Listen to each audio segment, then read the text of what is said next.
It was through Mary that God brought us the fulfillment of His salvation plan. Mary was the ark that housed God incarnate for 9 months and then gave Him to the world. But after Mary bore Christ, was her role finished? No. This question needs to be answered next, because this issue separates us from most of our Protestant friends. So the question we need to now explore is, after we learn that Mary now is the ark of the new covenant, did Mary have a role after the birth of her son? Or did she do her part and was just a drop out of sight? Or did God have something more in mind for Mary to do?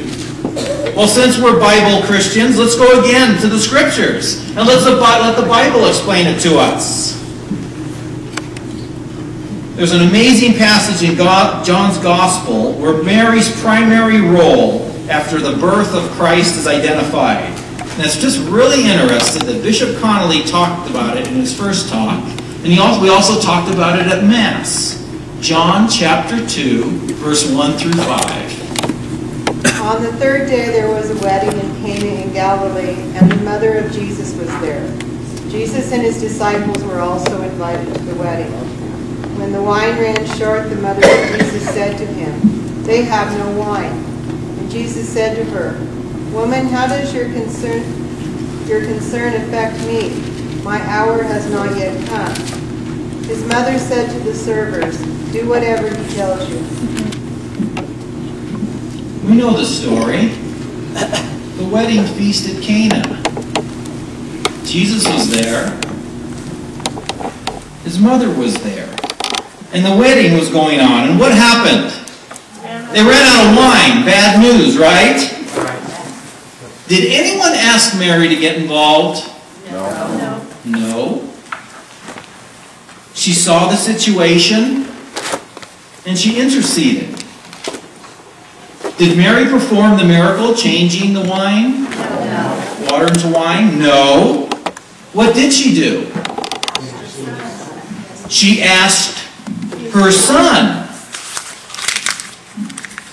And do you notice the title given in John? The woman. Ooh, the woman again. Where have we heard that before? Genesis chapter 3, verse 15. Revelation. What did Mary tell the servers after all this? Bishop talked about that in his homily. Do whatever he tells you. This is Mary telling the people, do what my son tells you to. What can we learn from these scripture passages? Mary interceded for the couple, and Christ listened to his mom. Since this is Mary's greatest role in God's plan, do you think we might be able to find more evidence of this in the Bible? Anyone want to take any bets on this? No. Let's do some more typology. Let's go back in the Old Testament and learn more about this primary role of Mary.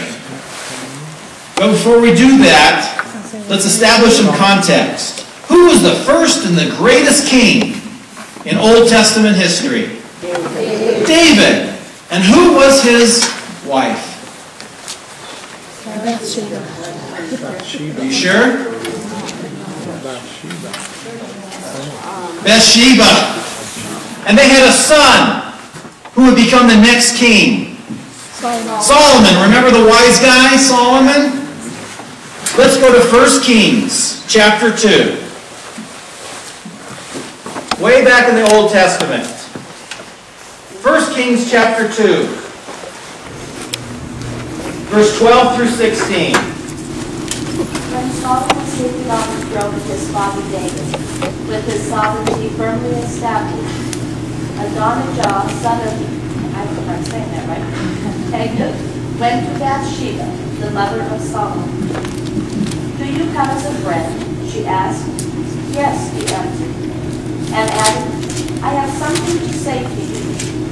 She replied, "Say it." So he said, "You know that the kingdom was mine, and all Israel expected me to be king. But the kingdom escaped me and became my brother, for the Lord gave it to me. But now there is one thing I would ask of you. Do not refuse me." And she said, "Speak on." Okay, Solomon, he's now king, right? He's king. And now Solomon's brother, he has a request for the king. Verse 17. He said, "Please ask King Solomon, who will not refuse you, to give me Abishai,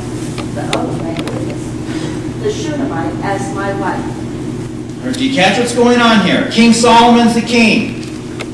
Solomon's brother now has a request. Who's he bringing the request to? His mom.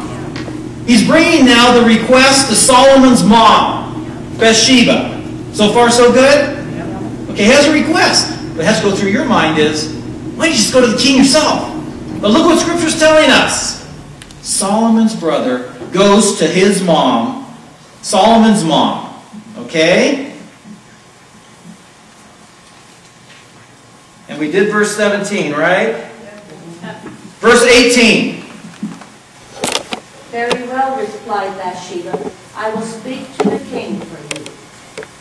So now Solomon's mom takes the request and says, "I'll speak to my son for you." What is she going to do? Intercede. Kind of interesting. Verse 19. Then Bathsheba went to King Solomon to speak to him of Adonijah, and the king stood up to meet her and paid her homage. Then he sat down upon his throne, and a throne was provided for the king's mother, who sat at his right. Holy smokes, did you just hear what happened? Solomon's mom walked in, and what did the king do? He stands up. Who would the king stand up to? His mother. Nobody. But his mom walks in, and he stands up, and he paid her homage. The king would do that to no one. He stood up and gives his mom homage. And then, when he sat down on his throne, what was provided for his mom? The throne. Another throne. And where did she sit? On his right. This is some heavy stuff here. He pays homage to his mom, stands up, and a throne is set for his mom to sit at his right hand. Verse 20. "There is one small favor I would ask of you," she said. "Do not refuse me." "Ask it, my mother," the king said to her, "for I will not refuse you." Solomon's mom asked a favor on behalf of another person to the king. And what did the king say to his mom? "I will not refuse you." What does this tell us in the Old Testament here? Intercessory prayer. The queen has a lot of pull. There you go. With the king.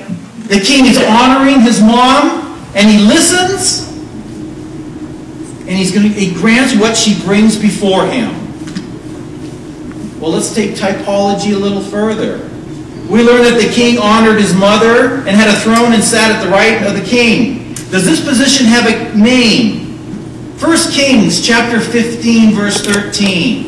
Let's see if this position has a name.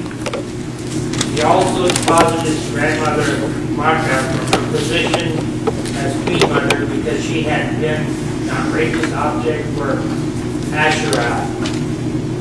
Asa cut down his object and burned it in the Kidron Valley. What was the position called? Queen. Queen Mother.